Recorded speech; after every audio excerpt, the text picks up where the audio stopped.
আমার নাম নূপুর। ধনী পরিবারের 4 ভাইয়ের একমাত্র বোন আমি। আমার বাবা মা অনেকদিন আগেই মারা গেছেন, কিন্তু আমার দাদারা আমাকে বাবা মায়ের অভাব কোনোদিন বুঝতে দেয়নি। আমি এত আদর আর ভালোবাসায় বড় হয়েছি যে তারা কোনো কিছুর অভাব কোনোদিন বুঝতে দেয়নি। আমি যা চেয়েছি তাই সঙ্গে সঙ্গে পেয়েছি। আমার বড় দাদা গ্রামে মাতব্বর আর ছোট 2 দাদা বিদেশে পড়তে গিয়েছিল, কিন্তু আমার পড়াশোনা করতে ইচ্ছে করত না। আর এক ভাই গ্রামে ডাক্তারি করত। আজকাল দেখি ছেলে হোক বা মেয়ে সবারই মোবাইল আছে, তাই আমি আমার দাদার কাছে একটা স্মার্টফোন চাইলাম। আমার বড় দাদার সাথে সাথে আমাকে একটা নতুন এই স্মার্টফোন কিনে দিলেন। এটা পেয়ে আমি খুব খুশি। আমি খুব সুন্দরী, তাই নিজের ছবি তুলে সোশ্যাল মিডিয়াতে পোস্ট করতাম। আর অনেক লোক আমার ছবিতে লাইক এবং কমেন্ট করত। লোকজন আমাকে খুব পছন্দ করতে শুরু করেছিল।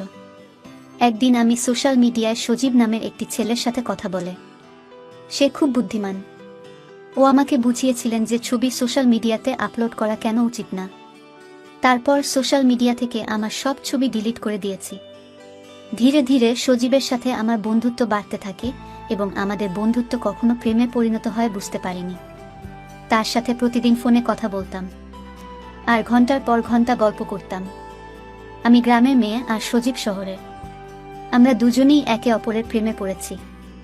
একদিন জানতে পারলাম আমার দাদা গ্রামের উকিলের সাথে আমার বিয়ে ঠিক হয়েছে, কিন্তু আমি সজীবকে ভালোবাসি, তাই অন্য কাউকে বিয়ে করব কিভাবে? আমি আমার বৌদিকে সজীবের কথা বললাম। যখন বৌদি দাদাকে বলল সজীবকে আমি ভালোবাসি, তখন দাদা আমার হাত থেকে মোবাইল কেড়ে নিয়ে আমাকে বলে ছেলের সাথে কথা বলবি না। সোশ্যাল মিডিয়ায় দেখে কারো প্রেমে পড়া ঠিক না। এই ধরনের মানুষেরা সবসময় প্রতারক হয়, যারা মেয়েদেরকে প্রেমের ফাঁদে ফেলে প্রতারণা করে। কিন্তু সজীব এরকম না।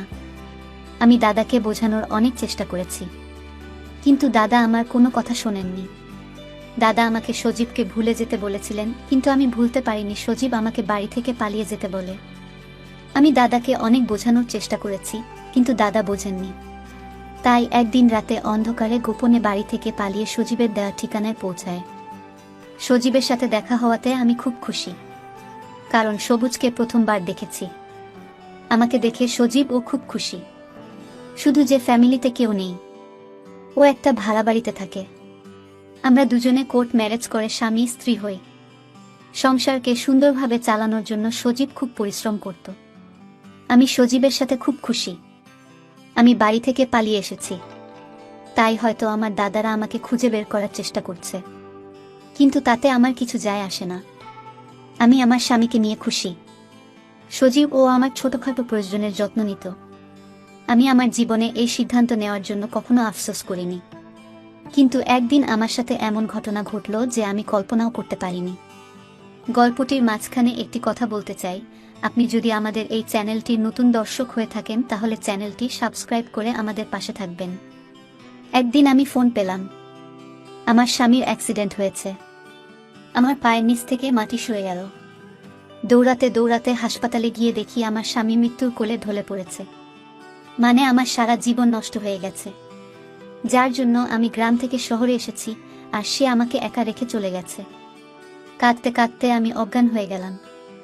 সেই অবস্থাতেই আমি শেষকৃত্য করেছি, কারণ এই শহরে আমার স্বামী নিজের বলতে কেউ নেই, আর আমারও স্বামী ছাড়া কেউ নেই। কিন্তু সেও আমাকে ছেড়ে চলে গিয়েছে। এখন আমি সম্পূর্ণ একা। আমি কখনো ভাবিনি আমার সাথে এমন হতে পারে। আমি খুব একটা শিক্ষিত না, এবং আমার যা কিছু আইডি ছিল সব দাদাদের বাড়িতে। তার আইডি না থাকায় আমি কোনো কাজও পাচ্ছি না।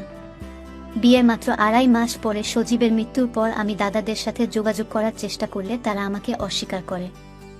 বলে, তুই আমাদের জন্য মরে গেছিস, তুই আর এই বাড়িতে পারবি না। আমরা সারা গ্রামে বলে দিয়েছি তুই মারা গেছিস, আর একটা লাশ এনে গ্রামের সবাইকে দেখিয়েছি। আমি জানতাম যে দাদাদের কাছ থেকে আমি এরকমই উত্তর পাব, কিন্তু আমি এখন কিভাবে বাঁচব? আমার মাথায় তো সমস্যার পাহাড় নেমে এসেছে। সজীব মারা গেছে, 1.5 মাস হয়ে গেছে। কয়েকদিন আশেপাশের লোকজন আমাকে সাহায্য করে, কিন্তু কতদিন এভাবে কেউ সাহায্য করতে পারে? আমি ঘরের কিছু জিনিসপত্র বিক্রি করে কোনো রকম খেয়ে পড়ে বাঁচতে লাগলাম। কিন্তু ভাড়া না দেয়া একদিন বাড়িওয়ালা আমাকে বাড়ি থেকে বের করে দিলেন। এখন এমন খারাপ দিন এলো যে আমি রাস্তায় ভিক্ষা করতে বাধ্য হলাম। যখন কেউ খাবার দিত তখনই খেতাম, না হলে খালি পেটে ঘুরে বেড়াতাম। থাকার জায়গা ছিল না, তাই রাস্তায় দিনরাত পড়ে থাকতাম। একদিন খিদের জ্বালা সহ্য করতে না পেরে একজন লোক ভিক্ষা দিতে এলে আমি তার পা ধরে বলতে লাগলাম, স্যার, আমি 2 দিন কিছু খাইনি, আমাকে কিছু খেতে দিন, দয়া করে আমাকে কিছু খেতে দিন, না হলে আমি মরে যাব। তিনি আমাকে বললেন, তুমি কি আমার বাড়িতে যেতে পারবে? এই কথা শুনে আমি অবাক হয়ে গেলাম। তিনি বলতে লাগলেন, আমার বউ মারা গেছে, আমার একটি ছেলে আছে, বয়স 4 বছর, আমি চাই তুমি আমার ছেলের দেখাশোনা করো। যদি তুমি তার দেখাশোনা ঠিকমতো করতে পারো তাহলে আমি তোমাকে থাকা খাওয়ার সব দেব এবং তুমিও বেঁচে যাবে। যাই হোক, আমার জীবন খুব কষ্টে চলছিল, আমার থাকার কোনো জায়গা নেই, বাড়িওয়ালা বাড়ি থেকে বের করে দিয়েছিলেন। এখন কেউ খাবার দিলে খাই, না দিলে না খেয়ে থাকি। তাই আমি সাথে সাথে রাজি হয়ে লোকটির সাথে তার বাড়িতে গেলাম। বাড়িটা অনেক বড় এবং সে খুব ধনী। উনি আমাকে খাবার খেতে দিলেন আর বললেন, পেট ভরে খাও। প্রথমত আমি পেট ভরে খাবার খেলাম। খাবার খাওয়ার পর তিনি আমাকে বললেন, তুমি বাড়িতে আরামে থাকতে পারো, এখানে তোমার কোনো সমস্যা হবে না, এই বাড়িতে শুধু আমি আর আমার ছেলে থাকি। এবার তুমি বলো তুমি কে? আমি বললাম, আমার নাম নূপুর এবং আমি খুব ধনী পরিবারের মেয়ে ছিলাম। আমি আমার 4 ভাইয়ের একমাত্র বোন। আমি সোশ্যাল মিডিয়ায় একটি ছেলের প্রেমে পড়ে গ্রাম ছেড়ে এখানে আসার পর আমাদের জীবন সুখেই চলছিল। তারপর একদিন আমার স্বামী দুর্ঘটনায় মারা গেলে আর আমাকে রাস্তার ধারে ভিক্ষা করতে বাধ্য হতে হয়। 3 দিন কিছু খেতে পাইনি, তাই আপনার পায়ে পড়ে মিনতি করেছিলাম। আপনি আমাকে সাহায্য না করলে আমি না খেয়ে হয়তো মারাই যেতাম। লোকটি তখন বললেন, তুমি আমার বোনের মতো, তুমি এখানে থাকতে পারো, কিন্তু বিনিময়ে তোমাকে আমার ছেলের দেখাশোনা করতে হবে। আমার বউ মারা গেছে, তাই আমি ছেলের যত্ন নিতে পারছি না। আমার একটা মেয়ের দরকার যে তাকে মায়ের মতো মানুষ করতে পারে। তিনি আমাকে তার ছেলের সাথে পরিচয় করিয়ে দিয়ে বললেন, এটা আমার ছেলে এবং এর নাম শিহাব। এর জন্মের পরপরই এর মা পৃথিবী ছেড়ে চলে গেছে। আমি কোলে নিয়ে তাকে আদর করতে লাগলাম। আমি ভাবতে লাগলাম, আজ যদি আমার ছেলে থাকতো তাহলে শিহাবের মতো হতো। আমিও বিয়ের 1 মাস পর গর্ভবতী হয়েছিলাম, কিন্তু আমার মিসক্যারেজ হয়, তাই মা হতে পারেনি। আমি আপনাকে কথা দিচ্ছি, আমি একে নিজের ছেলের মতো মানুষ করব। আমি শিহাবের যত্ন করে খুব আনন্দ পেতাম। আমার একমাত্র দায়িত্ব ছিল শিহাবের যত্ন নেওয়া, তাকে সময় মতো খাওয়ানো, সময় মতো ঘুম পাড়ানো, তার জামা কাপড় পাল্টানো ইত্যাদি। বাকি সব কাজ করার জন্য অন্য লোক ছিল। একদিন সকালে ঘুম থেকে উঠে দেখি শিহাব বিছানায় নেই। আমি উঠে বাইরে এসে মালিককে জিজ্ঞেস করলাম, শিহাব কোথায়? সে তার বিছানায় নেই কেন? বাড়ির মালিক বললেন, সন্ধ্যার মধ্যেই ও বাড়ি ফিরে আসবে। আমি তাকে জিজ্ঞেস করলাম, শিহাব কোথায় গেছে? আজ সন্ধ্যাবেলা কোথা থেকে ফিরবে? কিন্তু তিনি আমার কথার কোনো উত্তর দিলেন না। তিনি বাড়ির মালিক, তাই আমি তাকে খুব বেশি জোর করতে পারিনি, কারণ সে যদি আমাকে বাড়ি থেকে বের করে দেন তাহলে আমি কোথায় যাব? প্রতিদিন সন্ধ্যায় শিহাব বাড়িতে আসতো। রাতে ঘুমানোর পর সকালে ঘুম থেকে উঠে দেখি শিহাব তার বিছানায় নেই, কিন্তু সন্ধ্যায় ফিরে আসতো। যখনই আমি মালিককে শিহাবের কথা জিজ্ঞেস করতাম তিনি কোনো উত্তর দিতেন না এবং বলতেন, তুমি এই সব বিষয় থেকে দূরে থাকো, তার সম্পর্কে এত কিছু তোমার জানার দরকার নেই। তোমার কাজ কেবল তার যত্ন নেওয়া এবং তাকে ভালো করে লালন পালন করা। তাই তোমাকে যে কাজ দেওয়া হয়েছে তুমি শুধুমাত্র তাই করো। তারপর থেকে মালিককে জিজ্ঞাসা করা বন্ধ করে দিয়েছি। একদিন রাতে আমি যখন শিহাবের সাথে ঘুমাচ্ছিলাম, মাঝরাতে চোখ খুলে দেখলাম যে শিহাব বিছানায় আছে। আমি দেখার জন্য জেগে থাকলাম, কিন্তু কখন যে ঘুমিয়ে পড়েছি বুঝতেও পারিনি। আজ সকালে প্রতিদিনের মতো শিহাব বিছানায় নেই। বাইরে বেরিয়ে কোথাও কে দেখতে না পেয়ে রুমে ফিরে এলাম। এর আগে কখনো ভাবিনি মালিক কি কাজ করেন, আমি শুধু আমার কাজ নিয়ে ব্যস্ত থাকতাম। এই বাড়িতে সব পাচ্ছিলাম, তাই বেশি কিছু ভাবিনি। কিন্তু একদিন কাজের মহিলাকে জিজ্ঞেস করলাম যে মালিক কি কাজ করেন, তখন সেই কাজের মেয়েটি আমাকে বলল যে তিনি একজন পুলিশ ইন্সপেক্টর। অবাক হয়ে আমি ভাবতে লাগলাম, আমি একজন পুলিশ অফিসারের বাড়িতে। একদিন দেখলাম একটি ফাইল মালিকের টেবিলে রাখা, আমি সেটি তুলে নিয়ে ভিতরে রাখতে যাচ্ছিলাম। হঠাৎ করে সেই ফাইলটা আমার হাত থেকে পড়ে, ওর ভেতর থেকে অনেক কাগজ বেরিয়ে পড়ে।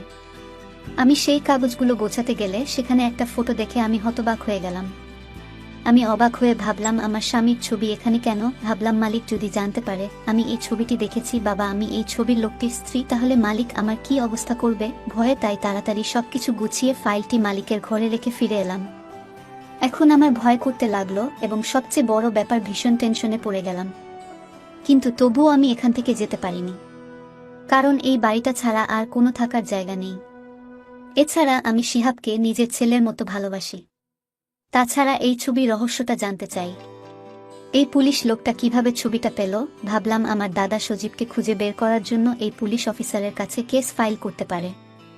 কিন্তু দাদারা কখনো সজীবকে দেখেনি। মনের মধ্যে অদ্ভুত অদ্ভুত সব ভাবনা আসছিল, কিন্তু মালিককে জিজ্ঞাসা করার সাহস পেলাম না। 3 মাস হয়ে গেল আমি এখানে আছি। বাচ্চাটি আমাকে মা বলে ডাকতে শুরু করেছে, কিন্তু এতে মালিকের কোনো আপত্তি নেই। তারপর মালিক আমাকে একটা মোবাইল দিয়ে বলল, তোমার সাথে কথা বলা দরকার হতে পারে, তাই এটা রাখো। একদিন আমার মোবাইলে একটা ফোন আসে। আমি কাজে ব্যস্ত ছিলাম তাই কল ধরতে পারিনি। পরে মোবাইলের দিকে তাকাতেই একটা অচেনা নম্বর ভেসে উঠল। আমি খুব একটা পাত্তা দিলাম না। কিছুক্ষণ পর সেই নম্বর থেকে একটা মেসেজ এলো। তাতে লেখা ছিল, নূপুর তুমি কেমন আছো? খুব অবাক হলাম, ভাবলাম হয়তো এখানকার কোনো কাজের মেয়ে আমার সাথে মজা করছে, তাই আমি ওই মেসেজের রিপ্লাই দেয়নি। এরপর প্রতি রাতে এই নাম্বার থেকে মেসেজ আসতে থাকে। মিসেসের নানা রকমের কথা, আমার পুরনো জীবন এবং মাঝে মাঝে আমার দাদাদের সম্পর্কে বিভিন্ন কথা। আমার স্বামী একমাত্র ব্যক্তি ছিলেন, তিনি আমার সম্পর্কে এসব কথা জানতেন। আমার সাথে যা ঘটছে তাতে আমি ভয় পেয়ে গেলাম। জানি না কে সে আর কেন সে আমাকে জ্বালাতন করছে। সে বলতো, তুমি আমাকে তোমার বন্ধু মনে করতে পারো, তোমার কোনো সমস্যা হলে আমাকে মেসেজ করে জানিও, আমি তোমার সব সমস্যার সমাধান করে দেব। কিন্তু আমি ভয় পেয়ে নম্বরটি ব্লক করে দিলাম। তারপরে সে আমাকে নতুন নতুন নাম্বার দিয়ে মেসেজ করতে শুরু করে। আমি যত নম্বর ব্লক করি সে তত নাম্বার দিয়ে আমার সাথে কথা বলার চেষ্টা করত। সে এমন এমন কথা বলতো যে আমি টেনশনে পড়ে যেতাম। যাই হোক, ধীরে ধীরে আমি তাকে বিশ্বাস করতে শুরু করি এবং তার সাথে কথা বলতে শুরু করি। আমার যে কোনো সমস্যা তার সাথে শেয়ার করি। সে আমার পুরনো জীবনের কথা বলে আমার সাথে মজা করে। যখন